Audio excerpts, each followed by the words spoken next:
fucking saag, man.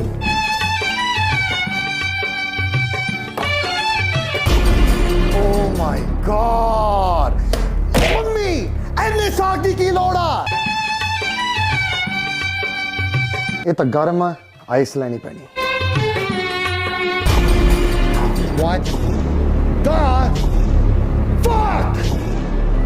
तो गर्म Coke पीना पैना।